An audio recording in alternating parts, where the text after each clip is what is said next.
Thank you for joining us. Today, we are going to review a conversation I had with Jerry Pollack at the University of Washington. Jerry is a professor of bioengineering at the University of Washington. Jerry met us in his office. We talked about his books, Cells, Gels, and the Engines of Life, where he basically describes how the organized H2O along the edge of the cell membrane creates a voltage to help with the function of the cell. His other book, The Fourth Phase of Water, goes into this in more detail. He's quite thorough in his evaluation of that. He has another book underway, and since we are so focused on hydration and the benefits of hydration, understanding how this functions, how it generates voltage, it's the millivolts, not the milligrams, that make all the difference in our cellular function, that we are very interested in meeting with Jerry and talking to him and looking forward to his perspectives on this. Leave your comments down below. We'll have another interview with Jerry as soon as his next book is ready to come out, and we'll get into this with more detail. And now join us for this interview with Jerry Pollack. Electrical engineering, and then the medical fields, and then you took a different path than most people who would study medicine and engineering. What took you down that path? You said curiosity? Curiosity is really one element. Well, it was a real quirk. I had been studying electrical engineering, mm-hmm. and I was dating a woman, and I think that my mother didn't appreciate the woman. She thought she was not right for me. And when I came upon an opportunity to study biomedical engineering, this was the first program in biomedical engineering mm-hmm. that mm-hmm. ever existed. It was at the University of Pennsylvania. Oh, yeah. So it was an opportunity to move from New York, Brooklyn, where I grew up, away to Philadelphia, and it was a way to break this relationship. Mm. And so my mother really encouraged me. And so biomedical engineering was something that sounded really intriguing to me. And it turned out to be a good program. Mm. It combined engineering education, not only electrical engineering, but all kinds of engineering.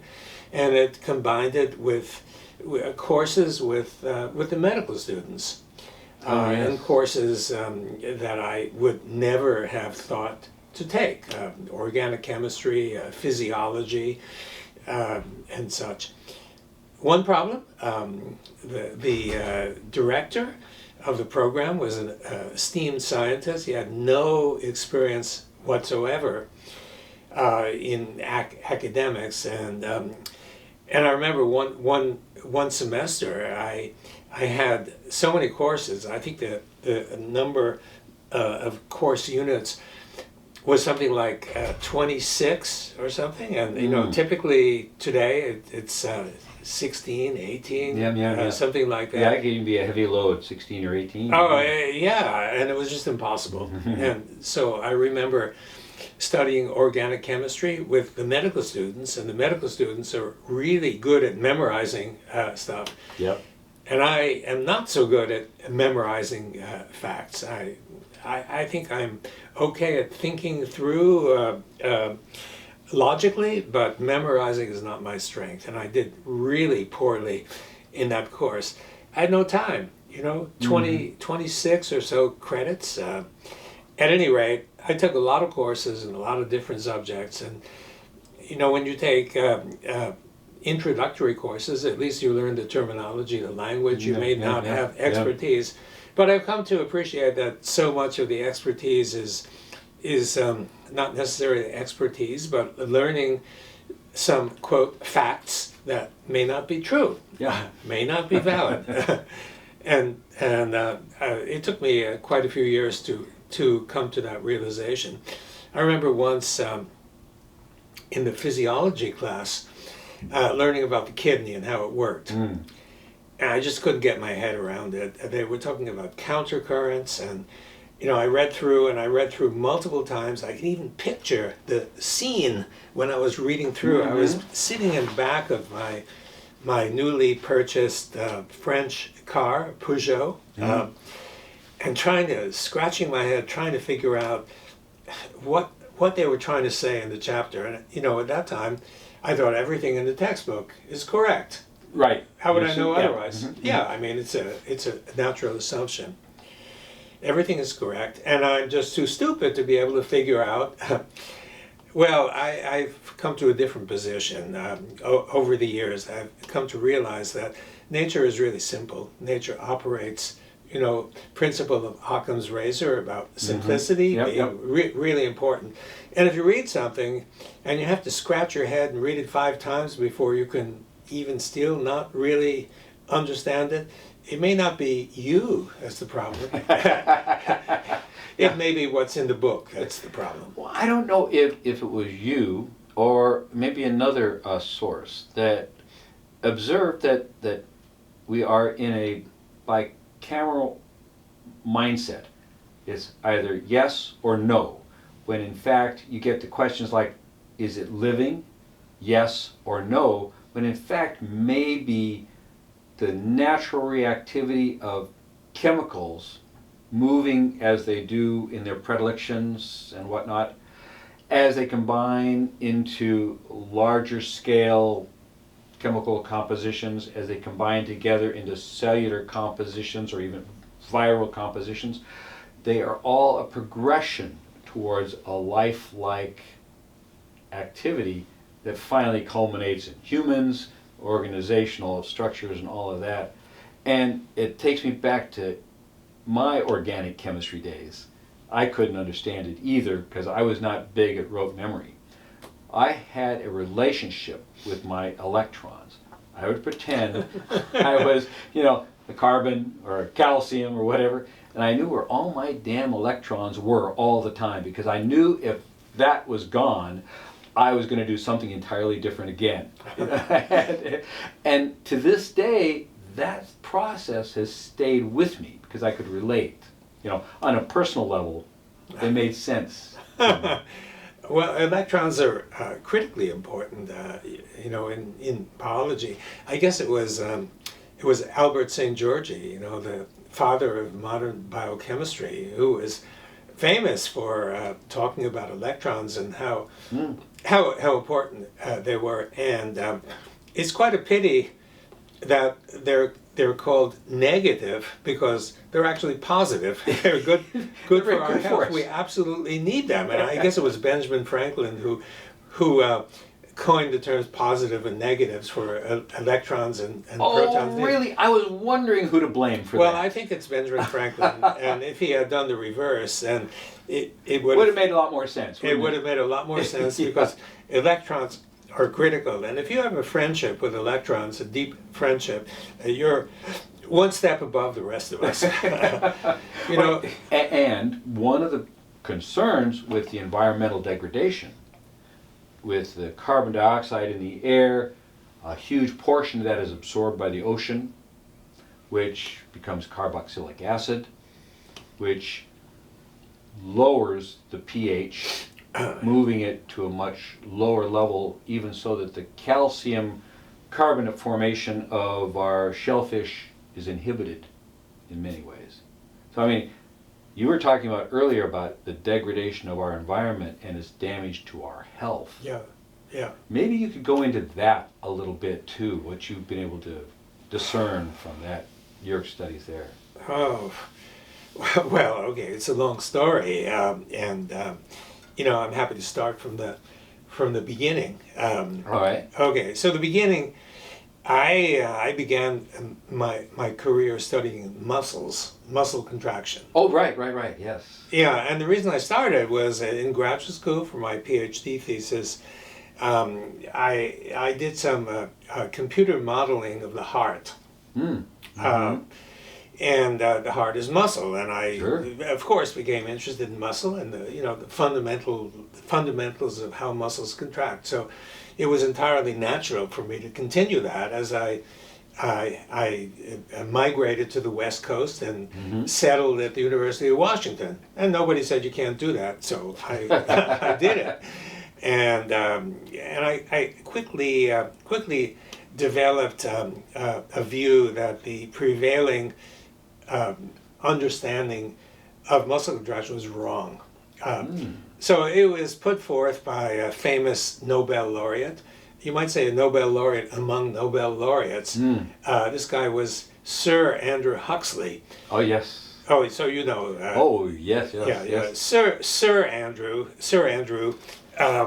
We became sort of friends, you might say. Yeah, yeah. We got Christmas cards each year from his wife, and you know, in theory, friends. But his theory struck me as bankrupt, and the reasons were not only reasons of logic, but also we began doing experiments, and we had 3 different types of experiment, each one of which was so clearly in contrast to his theory that you know, it had to be wrong.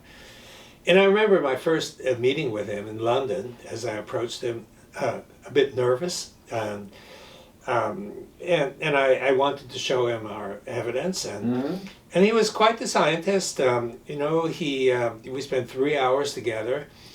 In those 3 hours, he asked me a lot of questions. He wanted to see the data, and he really wanted to talk. And when the discussion was over, 3 hours later, he turns around, opens his cabinet, and pulls out a bottle of sherry, and starts pouring. Very English, yes. Okay. Well, yeah.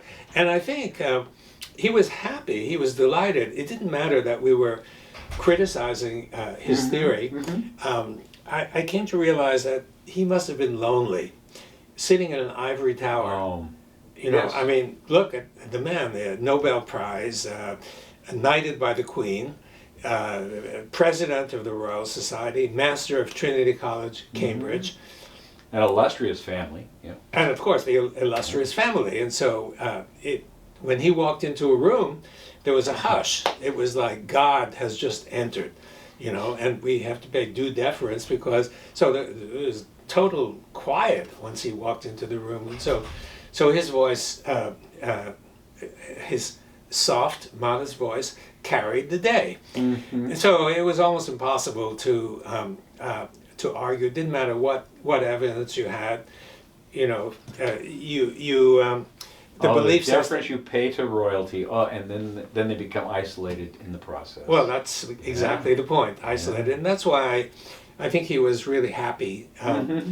He actually came to visit us here in Seattle. He was on a trip. And, delightful! Yes, yes. Yeah, and so I made the mistake, you know, because he came, I organized cocktail parties and dinners and stuff like that. Yeah. You know, so I sent him the agenda, what I was proposing. He said, "No, I don't want to do that. None of that. I do in London. I have endless cocktail parties. I want to talk science."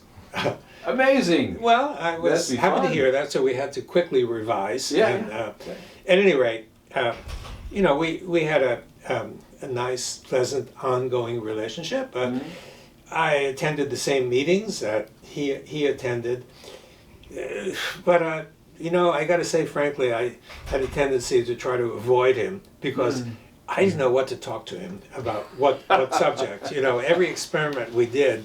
It seemed to negate something he thought. Yeah, but his theory prevailed, and still more or less prevails today. And well, I don't need to say any more about that. But what I do want to say is, you know, I had a guy working in my laboratory who kept telling me about water. That water is very important for muscle contraction. Oh yes. Yeah, he was an Israeli guy. His name, he's still working. His name is Reuven Tirosh, and Reuven kept practically banging on the door. You got to listen. You got to listen to me. Water is important. I didn't pay so much attention to him, but I sort of in the back of my mind that maybe water has some significance, and it occurred to me that people studying muscles and trying to figure out how they work, you never see the word water mentioned. Oh, yeah. And That's right. you could look at diagrams of the contractile process. It's as though the muscle proteins are operating in a vacuum. There's no water. Yeah. But the truth is that muscles are roughly 2/3 water. And if you count the molecules, one by one, if you line up all the molecules in the muscle and you start counting, more than 99 out of 100 are water molecules, because the water molecule is so small. In order to fill that 2/3 volume, you need a lot of water molecules. It borders on arrogance to ignore it. To ignore it. How can you ignore it? It's like, well, here I am in plain sight. yeah. So I fortunately I was invited. This is the turning point. Getting to water. I was invited to a conference, and the conference was in Hungary, and it was to honor the memory of a famous biophysicist. His name was Ernst. I forget his first name, but the family name is Ernst. And this guy, Ernst, was interested in muscles and in water. And I was invited just to present something on muscle. But I was outnumbered by many people who had something to say about water. Oh. The primary one was Gilbert Ling. And Gilbert Ling, how to put it, because he's such a colorful character who unfortunately passed a couple of years ago. And Gilbert Ling had the idea that in the cell, the water was not liquid water. So liquid water consists of molecules that are randomly oriented and bouncing around a fierce number of times every second. The old paradigm of water is just random. Well, just liquid water. Yes, liquid. Yeah, that was the paradigm that he had challenged. And he said, no.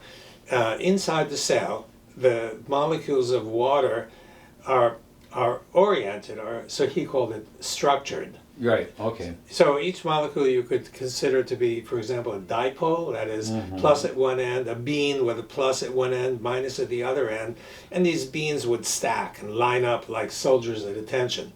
That was his view. Yeah. So I came there, and I had heard of this guy before, but I didn't really know much. I heard his presentation, and I was mesmerized. Even more so by a dozen other people who presented who had evidence to support that point of view. It was a transitional moment for me. So I was intrigued. I was hooked. And I went back and I realized that I'm so easily hooked.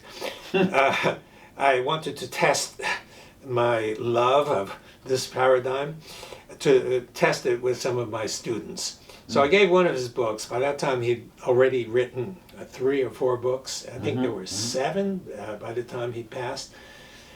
And see what they think. Yeah. And their reactions were uniform. This guy has something to say which looks correct, and if it's correct, all the biology is wrong. Because he's saying, all the biology requires liquid water, because the idea is that the molecules can move around and diffuse and such. Yes. Yeah, all the biology is built on that premise. If that premise is wrong, then a lot of other things are wrong. So their reaction was, this is incredibly important. It didn't take long before I decided that our lab is going to transition from studying muscles, where we made a lot of progress, but nobody was interested. And that wasn't the reason. The reason for changing is just that the idea of structured water was really intriguing. And so what do?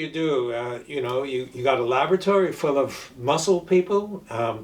You got support from the National Institutes of Health to study muscle. It wasn't so easy to get because our views were against the mainstream, but we managed somehow.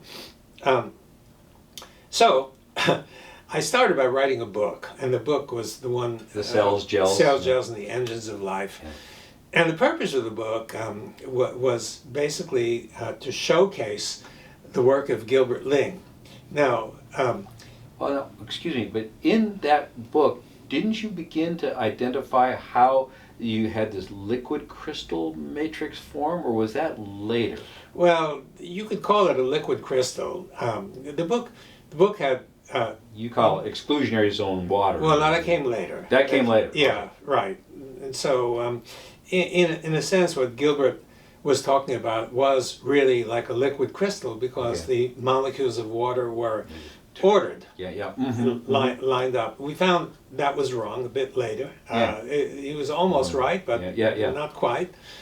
But the difference is very significant. Yes. Yeah. So first thing is write the book, and Gilbert Ling wrote many books, but he wasn't the world's best writer. He'd sit down at the typewriter or the word processor, and he'd bat out something, and then he'd ship it off to the publisher, and that was the publisher didn't understand it, so he just... Publisher didn't understand it, but nor did any of his or many of his colleagues. He wrote for himself. Anybody who does writing knows that editing is really, really critical. You could write something and you understand it perfectly well, but the other people haven't a clue what you're trying to say. You need to edit. Editing, it was not in his vocabulary. And so the stuff he wrote was... Which I have to comment is that I think you said that the book was always designed so that even with the most primitive knowledge of science, you can get a grasp of what's being said. That's what I attempted to do. Boy, that really makes all the difference in the world because it makes it easy to understand and almost intuitively makes sense. You can, if it's easy to understand, then what it boils down to is the logic. The logic is transparent, and if there are errors in logic, you can spot them right away. That's right. And I've got to say, that's not easy to get it simple. It's really, really hard, actually. Let me tell you, I know that. So anything I write has been edited multiple times, has been reviewed by countless colleagues who tell me this is not clear, and hey, I don't think this is right because of blah blah blah. And so maybe I need to change something. But Gilbert Ling, somehow he had confidence in what he was doing and what he was writing. He came from an impressive contingent of people. So after World War II, China decided to send scholars to study in the U.S. And from all of China, they picked 3 the first cohort. They picked 3 of the most promising scientists: a physicist, a chemist, and a biologist. The physicist went on to win a Nobel Prize. The chemist, I'm told, went on to win a Nobel Prize. And Gilbert Ling was the biologist, and he should have won 2 Nobel Prizes, but he was passed over because he was simply too controversial. So this is a man of some... And you weren't on the Nobel Prize committee, so you couldn't... I wasn't that year, right.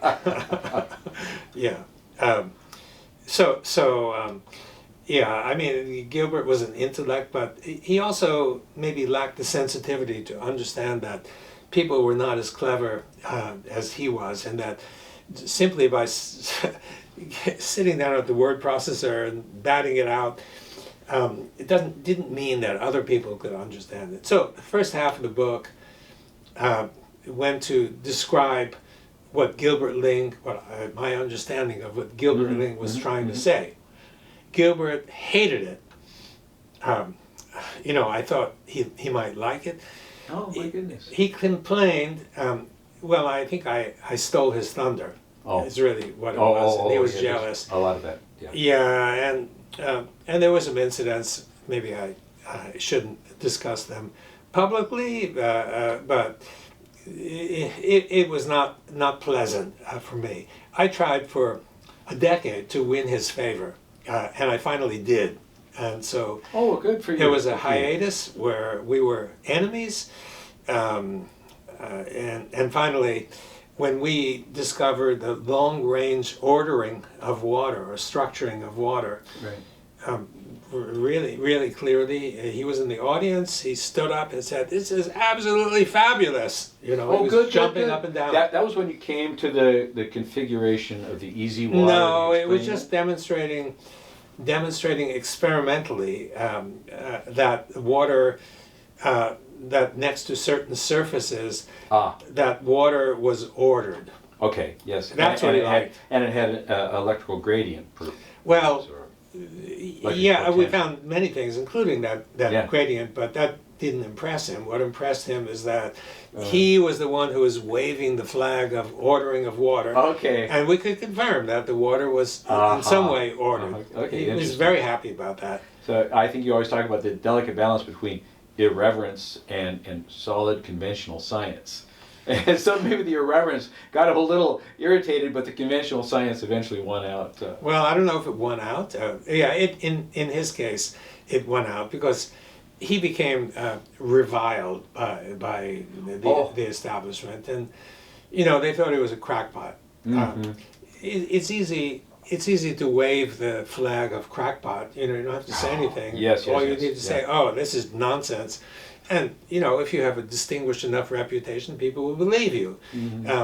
If you actually look at the evidence, then the story is different. But a lot of establishment people are not interested or don't have the time to look at the evidence. Yeah. They're too deeply immersed in what they're doing. Well, and I think I mentioned this before that you said in your second book, your first book, the preface was very, I think, upbeat. Your preface in your second book, I think you said something about challenging convention is not a bed of roses, and I had the sense later on in that preface that you'd felt I don't know if it was the sting of criticism or it was just the discomfort with being sometimes shouting in the wilderness or something of that sort. Can you explain that time frame in your life? Well, yeah, and it's how just a matter. You work hard, you do experiments, you interpret them in the most straightforward way possible. And if nobody cares, what are you doing with your life? Is really. Yeah. And there's a lot of incentive to not care. This is the problem. It's the problem of the way science is structured today. Let me give you an example. Suppose you have an idea. You have an idea that the Earth is round, right? But everybody, all your colleagues, know that it's flat. It's definitely flat. Yeah. Yeah, I mean, you look out the window and, especially from my home, I can see Lake Washington and it looks flat, right? As a mirror. And, it's easy to surmise that the Earth must be flat, right? Okay, but you have seen satellite images and you could see the curvature of the Earth, and you're thinking, this curvature looks like the Earth might actually be a sphere, not flat.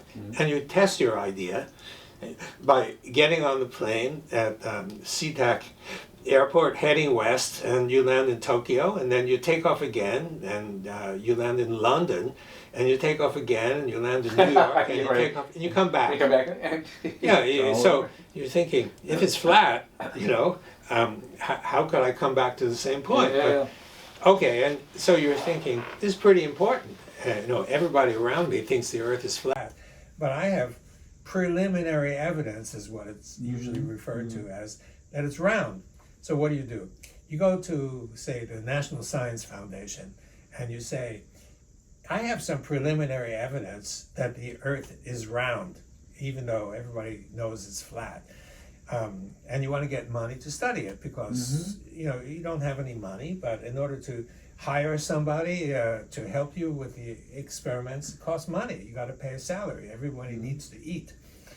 And the gatekeeper receives your application and he says, this is kind of impressive in some way and revolutionary. I better have to find some reviewers for this. Of course. To find out whether this guy is a crackpot, or whether this is really meaningful stuff. So after all, you are going to get money. So we're going to decide if you get money, and we need to know if you're a crackpot or not. So I have to, as the gatekeeper, I need to hire some people to review it, and people of stature, because it should be somebody who really knows the field. So they hire reviewers. And who are the reviewers? They're all the leaders of the flat Earth school of thinking. Yes. So you get reviewed by the people who you're challenging. It's Of course. it's like the French revolutionaries going to Louis XVI, and saying, I got a bone to pick with you. Are they going to be well received? You're not going to get your money. Okay, so I'm curious. I want to keep going back to your easy water, and the work that you've done there, and the cell membrane and its function, because that was the first, I guess, impression I had from cells, gels, yeah, and engines of life. That it seemed to me that you've gone to the point of saying that there's this layer of structured water, easy water, that's kind of an exclusionary zone that has electric potential and a lot of other things going on. Can you explain very briefly your current thinking about the existence of that layer on the cell membrane and its deeper function in the operation of the cell? Well, I have some degree of skepticism, and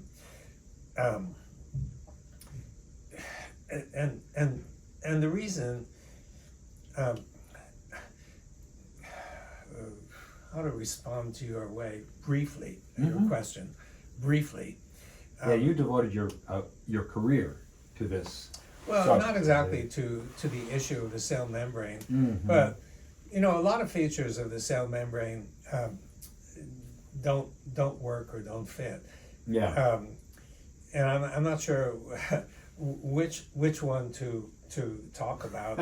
Okay. Well, for example, the cell membrane.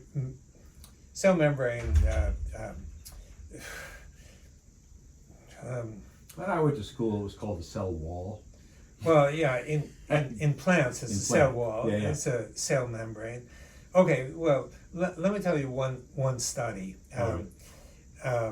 What's the guy's name? I'm sorry, I'll think of it in a moment. He's a British guy. Harold Hillman is the guy's name, and you probably never heard of Harold Hillman. And he's substantially older, I think, than I am.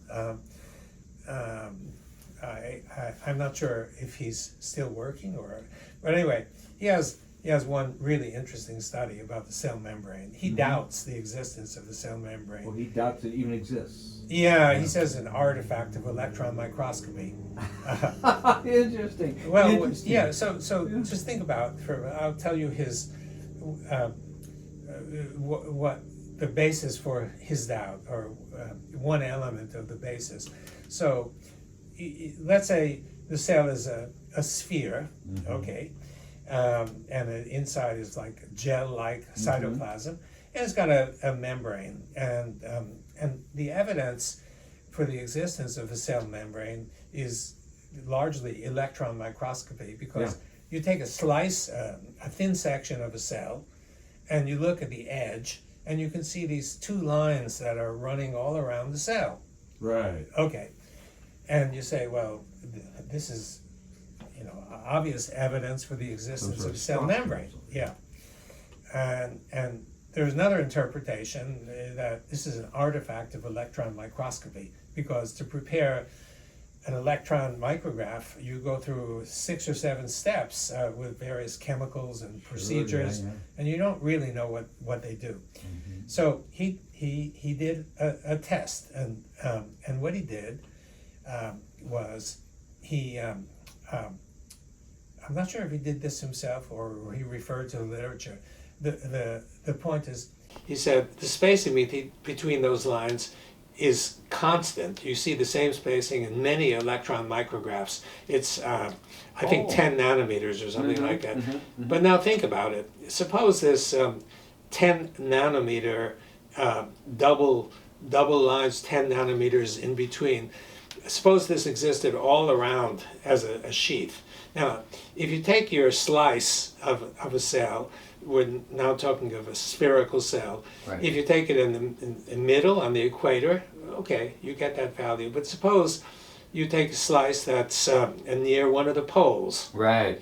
right, the spacing should be different, but it's always the same. You see? Interesting. Yeah. Interesting. Now, if it's always the same, it's certainly consistent with the idea of an artifact. Yeah. You know, and so that needs to be explored independently by other groups, because if they can repeat this experiment and get the same result, you know, that would suggest that this is an artifact of electron microscopy. But your cell cytoplasm gel idea struck me as though it made so much more sense to explain the cell that you didn't slice the cell membrane and everything comes tumbling out. Well, yeah, it doesn't. I mean, for example, Gilbert Ling has shown you take a cell, I think it was a muscle cell, or even a whole muscle, and you slice it down the middle. Mm-hmm. So you're basically short-circuiting the membrane, because Right. any ions could take that easy path.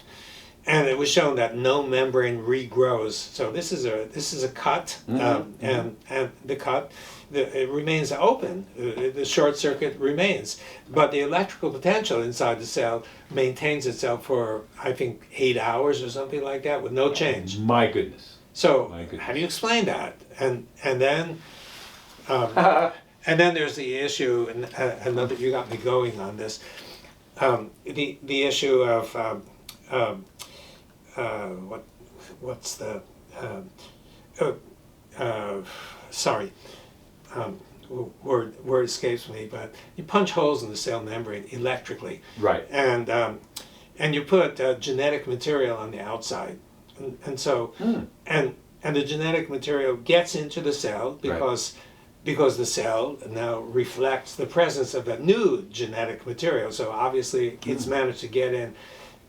Genetic material is pretty large compared to potassium or sodium ions, right? Yeah. Yeah. So you think There's no again, channel really for it to go. Yeah. It's right. It's so you're short-circuiting the membrane, but the cell obviously behaves very well, because otherwise, you know, it wouldn't go on to build new proteins based on the new genetic material. It doesn't kill the cell. So if the membrane is necessary for preserving the life of the cell, short-circuiting the membrane again by this other technique, you know, it doesn't fit. Okay, so for me, I'm not prepared to say that a membrane doesn't exist, because it might, but there are many features that don't fit the idea, you know, and the easy water or structured water can certainly prevent ions and such from moving in or moving out. And so I'm not so sure. My position is more work needs to be done. It's not a given that the membrane exists, and certainly not a given that the pumps and channels that are purported to exist actually exist. Well, and I think one of the arguments you made is the amount of energy that would be needed to operate all these pumps and channels kind of defy the basic capability of the cell to produce. Well, yeah, this was not actually my contribution, but actually it came from Gilbert Ling. He was the one who said, Interesting. Yeah, so the first one was the sodium pump. Right. And he calculated with all generosity to his opponents how much energy would be needed to power that pump. Yeah. And it was, I think, something like a third or a half of all the energy that the cell could muster just for that. And now we have like more than 1,000 of those pumps. You know, it's unrealistic. And the real estate is another issue. You know, there's no space in the membrane for all those pumps that are purported to exist. Yeah. And the channels, you know, you have a problem because, well, you said brief, so maybe we should go on This to other. This is all perfect. I'm really enjoying this conversation. All right, so one more point. All right.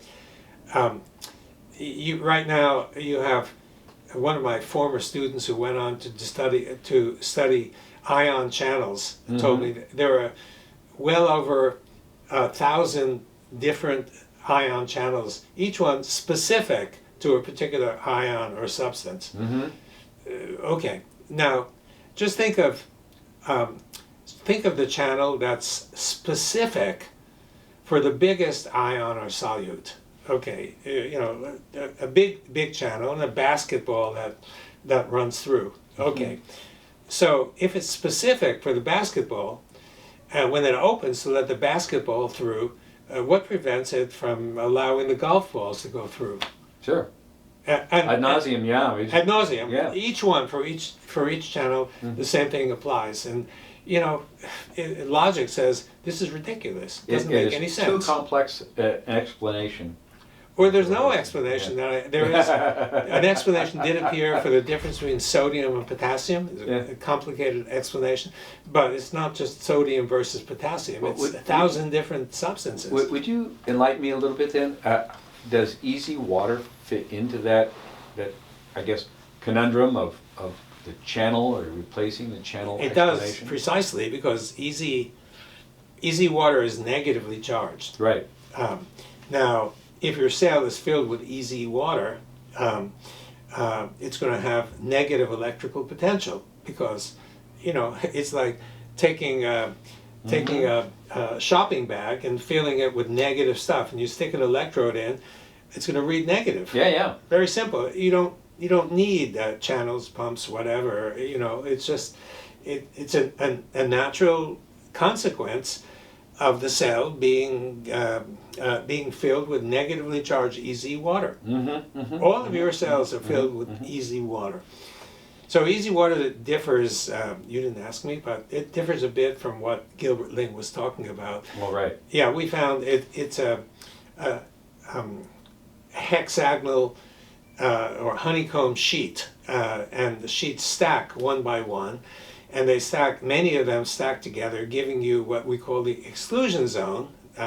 It's not a great label because this stacking of those layers is so tight, it won't let anything. It excludes, as it builds, it excludes everything that might enter it. So that's why we call it exclusion zone. Later we found it has so many properties that differ from ordinary water that we began to call it fourth phase of instead of the water. EZ term. So, Okay. Yeah, AZ is easy to remember. Yeah, okay. And so it's kind of stuck. But it's not the best title. And someone now says neither one of those titles is actually correct or accurate. It's best to call it liquid crystalline water. This is a guy, I don't know if or a woman, I'm not sure. The person is anonymous. I'll refer to it as he, but I'm not sure it's a he, called A Midwestern Doctor. I don't know if you've seen that blog. Haven't, no. Well, you should go see it because the guy is really a thinker. He's a physician with lots of experience, and he sees things that maybe other people see but ignore. And he says, this is really important because I noticed that patients who complain of XYZ show symptom A and B, and nobody see it consistently, and nobody pays attention to it. Well, I'm very happy that he really likes easy water, fourth phase water, and he talks about it as being central to all of health and medicine. And one of his blogs is essentially devoted almost completely to it. So in case you have interest, we shall. Yeah. Just look at A Midwestern Doctor. Okay. You'll find it right away. Okay. Now, I'm assuming that it's better to have a more robust, easy water around your cell. In the cell. In the cell. Yeah. And that could be depleted. Yeah. By, I guess, environmental things, dietary things, and whatnot. Absolutely. Could you jump into that a little bit? Well, yeah. So healthy cell, if you measure the electrical potential in healthy cells, they're typically between minus 50 to minus 100 millivolts. And as I said, the reason I would argue, the reason for that electrical potential is the presence of easy water. So the easy water builds next to hydrophilic surfaces. Right. And the proteins that are in the cell and the nucleic acids, that basically the solids that are inside the cell, their surfaces are mostly hydrophilic. So you then imagine that inside the cell you've got these solids, and you got water, and next to these solids the easy water layers begin to build. Right. That's normal. Okay. And the way the cell functions, this is what I'm going to tell you is the second half of the Gell's book. Right. The first half was devoted to Gilbert Ling. Second half, how cells, I think, really function. See, they can't function if the water is structured, because nothing happens. It's like, it's sort of like embedding these proteins in something that's like ice.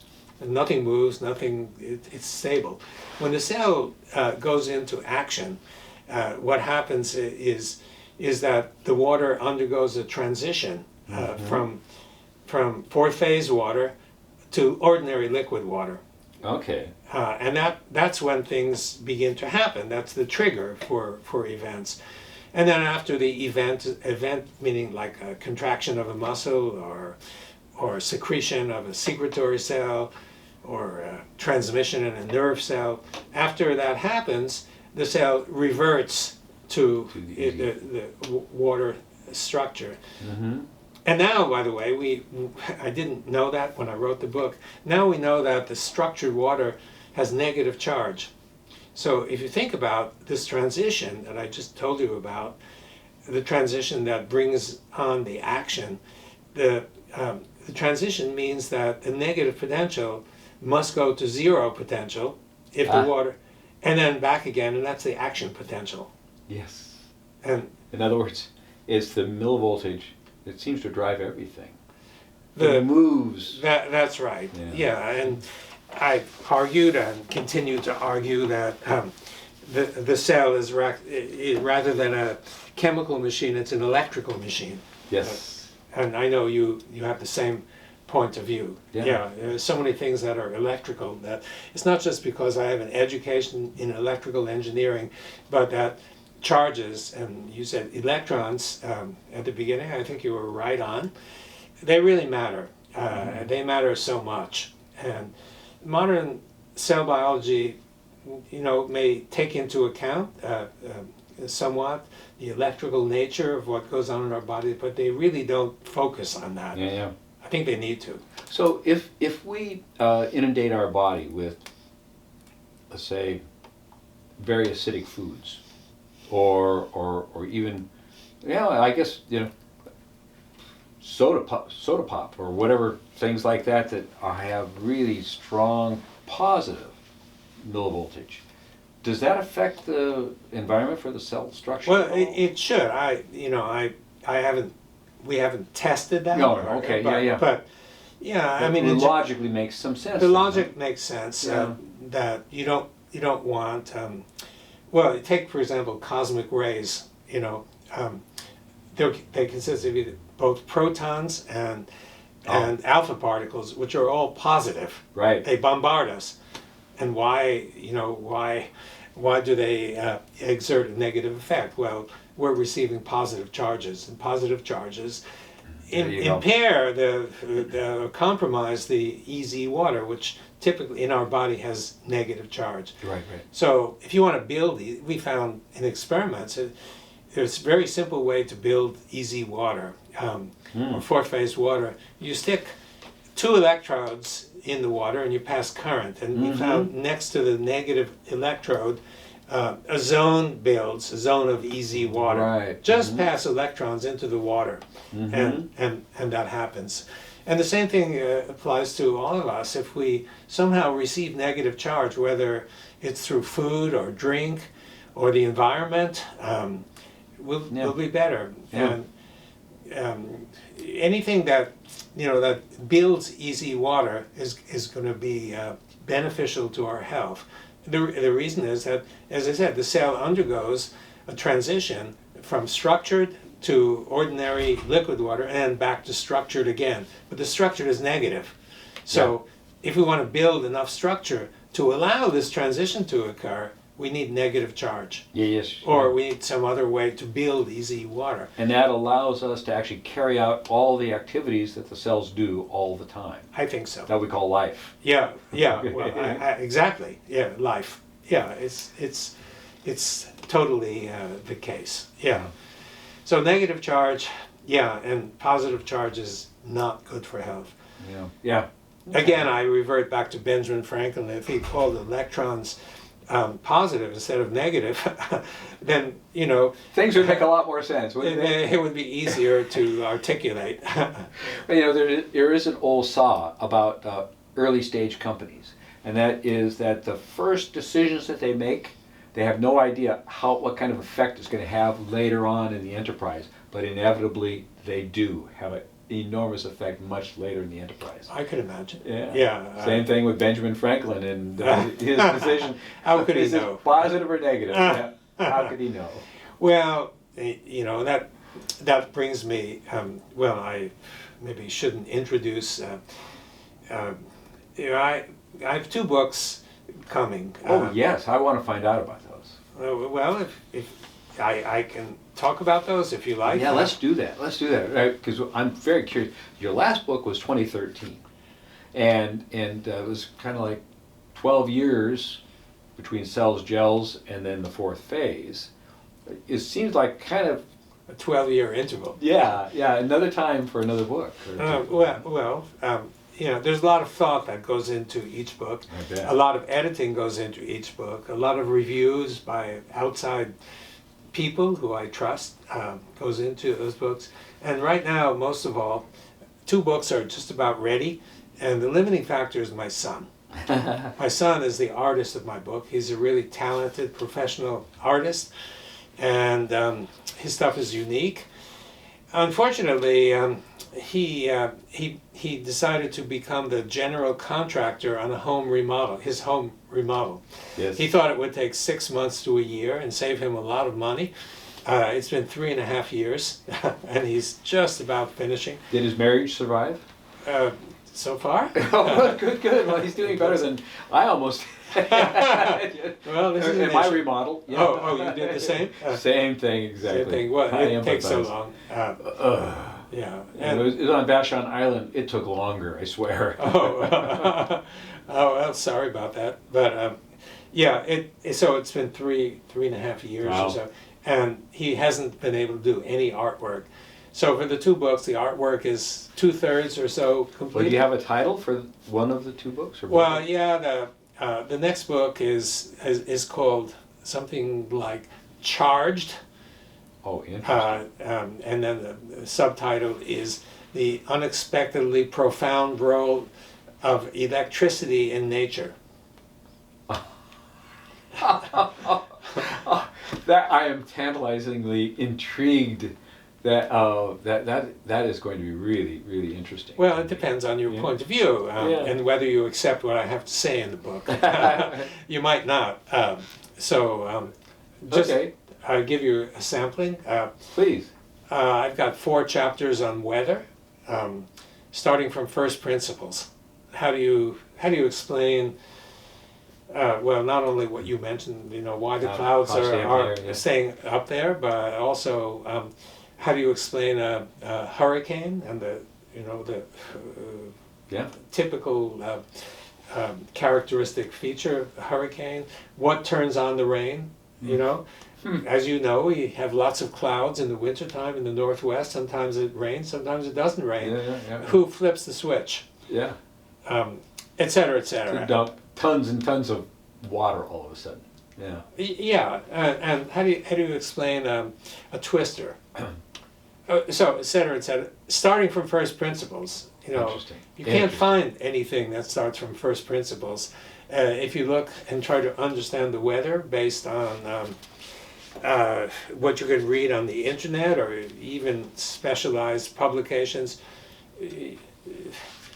nothing starts from first principles. You know, they'll talk about a low pressure system and a high pressure system, et cetera, and a computer modeling of the weather, but nothing that I could find starts from first principles. The physics of it. Physics, Yeah. the physics and physics mostly. Yeah. of weather, and I spent 4 chapters on that. Mm-hmm. And naturally, I think I'm on to fundamentals that maybe bear some resemblance to truth, and that depends on the reaction. Well, you think there'd be some enlightening elements there about climate change that could be drawn? I don't deal with climate change, and the reason it's Okay. too political. Okay. If I come down one side or the other side, I see. Yes, sure. it just doesn't. Your measure of obeisance, I think, is what you referred to at one time. I think you talked about how you always balanced irreverence, irreverence. and conventional science, Well, with sort of a hint of obeisance to of staying out of trouble. So I salute that because you've actually pushed the envelope of the thought process in so many ways that you could very easily become a lightning rod, and probably have from time to time. well, I have, but I try to minimize it. You know, there are a lot of issues. For example, the vaccination issue.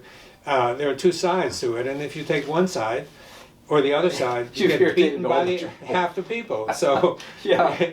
you know, and I want to continue to do science. Science really intrigues me, and I would like judgment to be based purely on the science and not on the politics. So, and so I do my back to your best to original stay out. course, curiosity. Yeah, curiosity. Curiosity is just driving the whole Curiosity. thing. I am really curious. It's curiosity and also the simplicity, logical principles and simple principles. It's what moves me all the time, and I keep venturing into areas and fields that I would never imagine that I'll just finish with the 2 books. Okay. But 4 chapters on weather. 3 chapters on gravitation. So. Oh my goodness.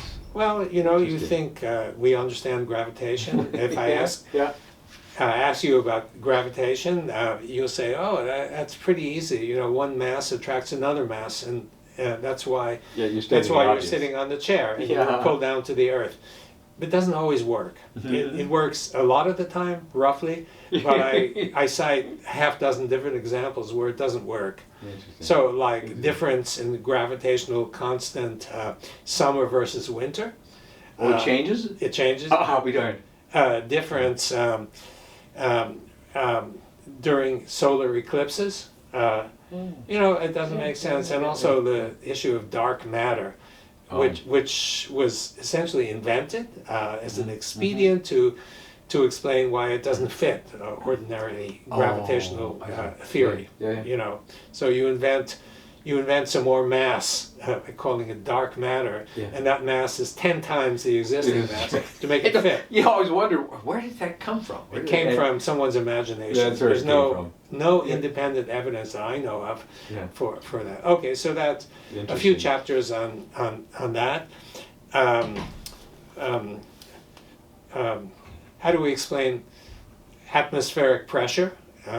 The current explanation, I think, is not correct. I won't go into it, but it's really not complicated. What turns the Earth every 24 hours? Something that you probably never thought about. Well, I was wondering why it seemed to be so constant. Oh, it's constant, but it actually varies somewhat. Measurements have shown variations. Variations? Yeah, Okay. small variations, but variations. And then one of my favorites is How Do Birds Fly? Oh, yes. I enjoyed that section on the economy of, of living typically. And why do they soar so much? Yeah. I thought that was an amazing I see that observation. did you see, I did do a couple of presentations on that, but it's going to appear in more detail in the next book. I look forward to that. Well, okay. That's very interesting, very interesting. Yeah, and then, are you a sailor by any chance? I have, yes. So, how close to the wind does your boat get? Oh gosh, I guess maybe 30 degrees. 30 degrees, okay, you've got a pretty good sailboat. Yeah, what do you... Well, it was a 35-foot catch. Okay, wow, okay. Do you know about ice boats? No. Oh yes. They'll on the ice, and they'll have the same sail structure and whatnot. Yeah. Yeah, right. But there's no friction because Right. you're not immersed in the water. Yeah. No drag from that, or minimal drag. Do you know how close to the wind they get? 5 degrees, Wow. or maybe 6 degrees, or whatever. Yeah. You know Really how fast close they go? to the wind. Much faster than a sailboat. For Yeah, sure. they go like 100 miles an hour. Jeez. You hang on for dear life. Yeah. So you're going along, basically right into the wind, Yeah, the apparent wind, and you feel the wind on your face. But now wait a second. How does that happen? How does that happen? if I'm blowing at you, Yeah. you're not going to come this way. You're going to go that way. So the sailboat should go backwards. Yeah. Okay. Well, I deal with that Fun, as well. fun stuff. Yeah. You might enjoy it if you're a sailor. Okay, so that's coming out. I hope, since my son has reignited his fuse, and he should be finishing the artwork and the layout and all that is needed. Mm-hmm. And the book should be published, I hope, within 6 months. Oh wow. Yeah. That's charged, huh? Yeah, Charged. Next book, I have no title. Uh-huh. The next book is, you might say, more radical than this book. Oh. It challenges the existing structure of the atom. Oh my goodness. Now,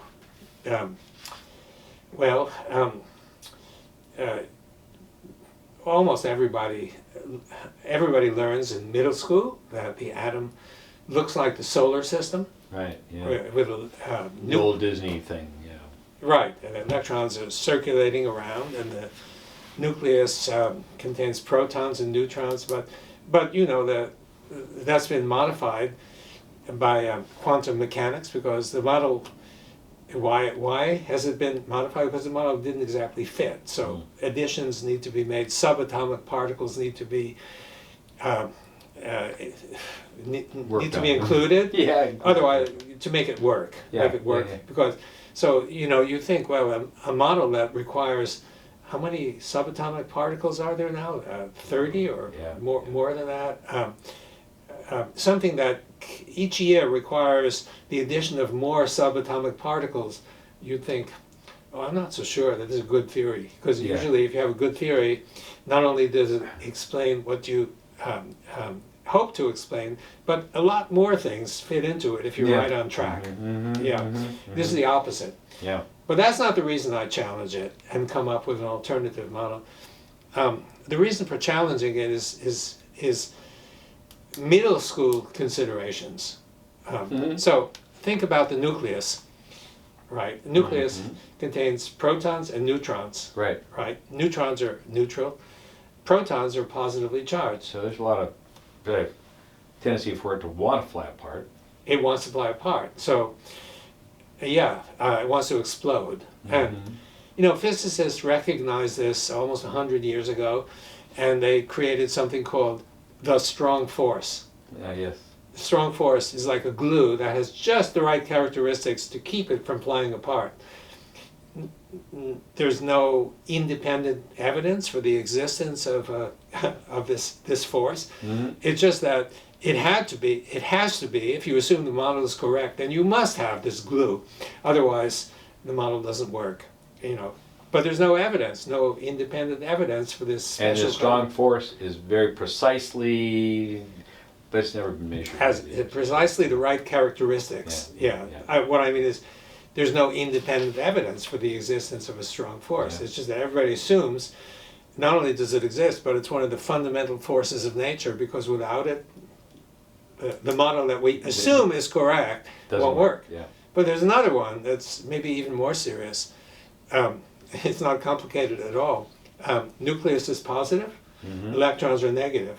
I learned in middle school. Why do they stay apart? Okay. Minus attracts plus, and so the whole atom should collapse into nothing. Yeah. What prevents that? You got me because I. Well, yeah. So the question is, well, it's got everybody, and so how does it work? So a few physicists have opined that charges don't really matter at the atomic level. But if they don't matter, they do matter for sure at higher levels of organization, like at molecules, Yeah. because that's all of chemistry is centered on those charges. So when does it start to matter? You know, the logic is, okay, it doesn't matter at the level of the atom, but when the atom then becomes a molecule, it matters. And, you know, so where do we draw the line? It doesn't matter and it does matter. Right. Where's the logic? Yeah. Okay, so those are just two. A third one, in most elements are solids, right? Right. If you look at the periodic table. Yep. A few are gases and some are liquids, but mostly solids. Solid means the atoms must stick together, right? Okay, so here's aluminum on my laptop. You know, it's a solid. It means that aluminum atoms need to stick together. But wait a second. If an aluminum atom contains electrons in their periphery and another aluminum atom contains electrons in their periphery, and you bring those two, the negative charges are very close together. When you try to join them, they repel. They don't stick. Yeah. How do you get a solid? Yeah. So those are a few of the arguments that say that the model is bankrupt. We need to start all over. And so the book starts at 83. You want to bring up questions like this? I applaud you. Why not? I really do, Jerry. This is quite amazing. What does age have to do with it? You know, you're singing my song. Yeah. You know, still for me. The older I get, the more I want to know. Yeah. So I presented at the annual water conference, which I organize each year. It'll be in Amsterdam this year in October. Last time I presented about earthquakes and volcanoes. Now, what do I know about earthquakes and volcanoes? You know, that's not my academic expertise, but I raise a question that hasn't been addressed, and I think I have an idea. Where does the energy come from? So, you know, first of all, volcanoes and earthquakes very much share the same geographic distribution. You can look at a map of them, and wherever you have an earthquake zone, you likely have a volcanic. So the energy somehow is similar or the same for both, probably, because they're, and there's a lot of energy. You know, you can imagine, well, where does it come from? So current view is that the Earth was somehow endowed with energy at the beginning, and this energy just keeps getting released. If you think about it, you know, you can imagine this occurring for 100 years or 1,000 years, but you know, for 1 million years? Yes. Yeah. Or 1 billion years, 1,000 million? You know, it's hard to imagine. And some people argue that the earthquakes and volcanoes are actually increasing, not decreasing. The evidence for that is not so clear, but there is some evidence. But anyway, you'd think that during the, how many, 5 billion years or something like that? I don't remember. For the Earth? The estimated age of the Earth. Whatever energy it was endowed with, you know. It should have been dissipated by now. Yeah. And so where does the energy come from? There's a lot of water that's beneath the surface, so-called primary water. And it goes down deeply. And if that water forms EZ water, what we found is, you know, if you start with neutral water, and the neutral water forms EZ with negative charge, you need positive charge to form also. Otherwise, you can't balance. So, you know, typically what happens is EZ, negative charge forms, and protons form next to it. Right. So you get negative, positive, and you can even tap that for electrical energy. We demonstrated proof of principle of that. But deep down, if the surfaces are hydrophilic, EZ will form, protons will form too. And those protons if in enough supply, will exert pressure. Right. That's all you need, pressure. Pressure. Yeah, so generates the pressure. heat. Well, heat, yeah, it comes along with the pressure, but when it builds high enough, you can imagine that it's going to blow. Oh, I see. It's gonna wanna Or release. it's going to take the Earth, and if there are protons here, it's going to separate the two surfaces, and you get a sliding, an earthquake. Sure. Yeah, So what I'm trying to get at is not necessarily that I'm right in those assertions, but that the kind of research that I like to do takes me in directions that I could never imagine. So I'm working now on 2 manuscripts, a short manuscript. The first deals, the title of the first one is Do We Breathe Oxygen? That's a sort of trick to get your attention. Yes, okay. Of course we breathe oxygen, but I'm arguing that it's not the oxygen that gets into your blood and gets transmitted to your cells. It's the electrons from the oxygen. Your favorite topic, Our electrons. topic. Yeah. It's the electrons that are drawn from the oxygen and are transported to the tissues where the electrons build easy water. That's one of the sources you believe for as well as the sun light and things like that. Yes. Right. Yeah, that's how we can well that fits so much of what we have come to embrace with regard to human health and why do we feel so good walking barefoot on the beach? Yeah. Right, we're connected to the negative earth. We can collect electrons that way. Your favorite word, electrons. Yeah. Yeah, I think so. I need to tell you a sort of a short story because we've been so personal here. Is that a heart surgeon named Stephen Sinatra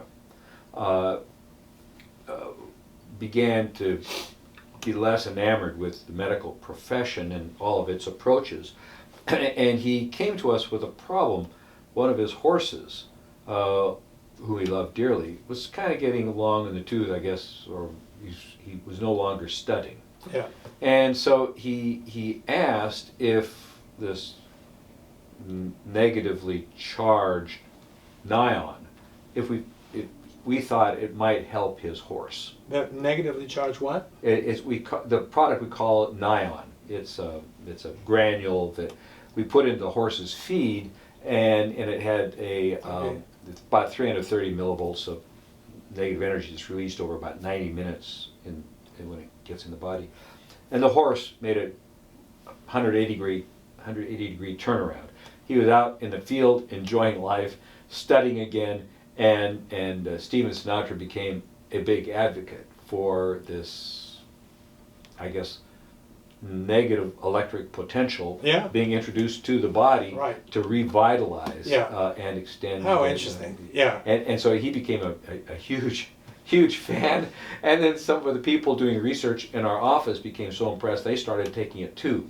Because we hadn't been through all the clinical trials yet to prove safety and all that business. Yeah. They said if it makes that horse better, I'm going to try it. I met Steve on the internet. Oh, you did? Yeah, it was. I was interviewed by Joe Mercola, and he happened to be there at the time, and so we were chatting. There's another guy. Your story reminds me. A guy named Tad Coffin. Mm-hmm. You probably don't know the name, but he was a 2-time gold medalist in equestrian in the Olympics, and he's now building saddles. And the horses, he tells me, absolutely love the saddles that he builds. And he's thinking that the saddles actually build easy water. That's why the horses love it. He visited my laboratory, made a presentation, and we became friends. So. Interesting. Wow. And I do think that's one of the joys of life is that as you explore these things, you develop friends who are same path, different paths, but you're still open to the creativity that comes from discovery. As fate would have it, I had a friend who was a material scientist who was also had a career in semiconductors, and he started playing around with biology, and kind of came to some similar edge of the ideas that you're exploring. And that's when he came up with this granule that held a really strong negative electric potential. Yeah, yeah. And he started seeing people have enormous health improvements. His health improved as well as others. Stephen Sinatra's horse. Yeah, yeah, among yeah. others. Yeah. And then, but he passed away, and so we've picked it up and carried it forward from this. But we're much more focused on extending human longevity as part of our company's reason for doing it. Well, good luck. I hope you succeed. Well, and you and I probably will not be the huge beneficiaries of this, but we hope that future generations will be. Well, Because we're at it for curiosity's sake as much as I anything. hope so too. Yeah.